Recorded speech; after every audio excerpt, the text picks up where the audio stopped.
So what's up, guys? I finally got the solution for the K-Series rear-wheel drive manifold, which I ordered it from these guys, Treadstone Performance Engineering. It's kind of a do-it-yourself log manifold.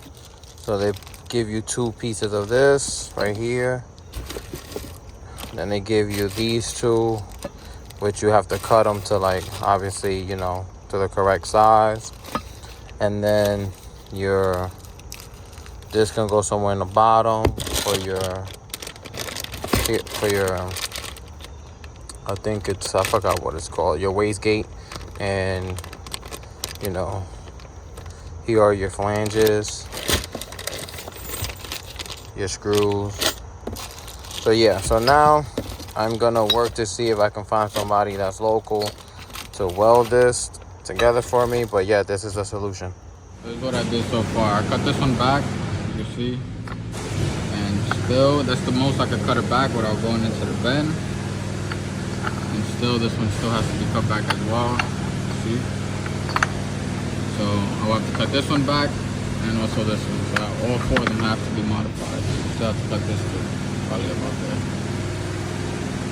to make work.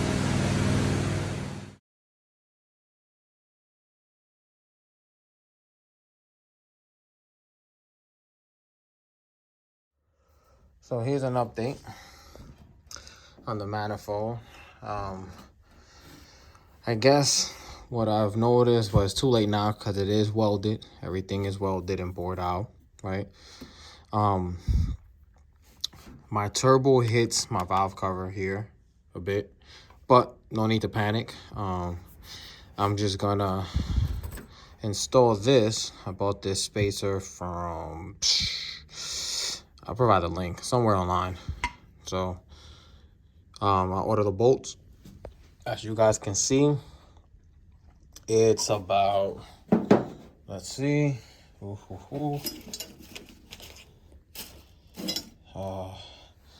let's see, give you guys a proper measurement.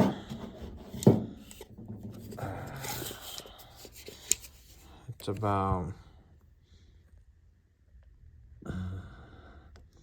3/4 of an inch thick.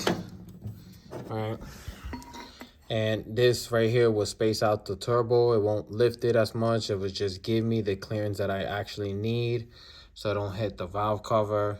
Everything else fits as planned. I'm waiting for the bolts to come in.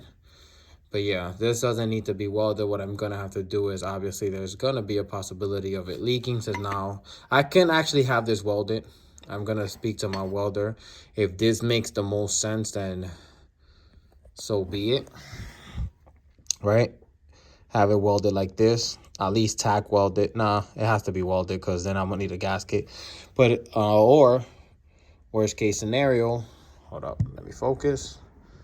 Worst case scenario, I have to just double up on gaskets. Put one gasket here and another one from the spacer to the turbo.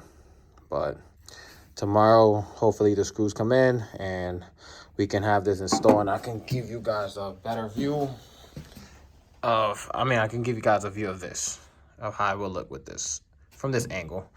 And last but not least, we're missing the wastegate, which most likely it's gonna go something like this.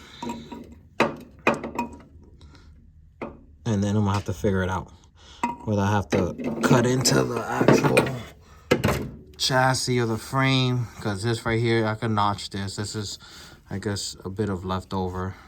I don't know why they did that, but whatever. Yep, that's an update on the manifold, guys.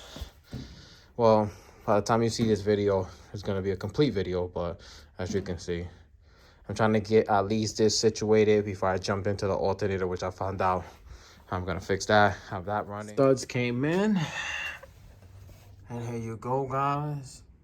You see the spacer.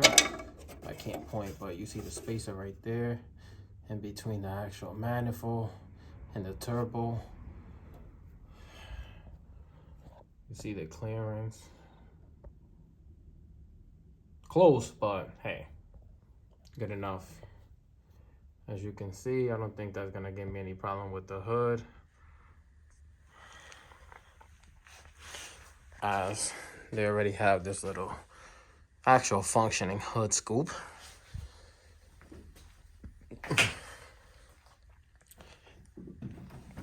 And it also even kind of helps the exhaust go right down here. But yep, making some progress.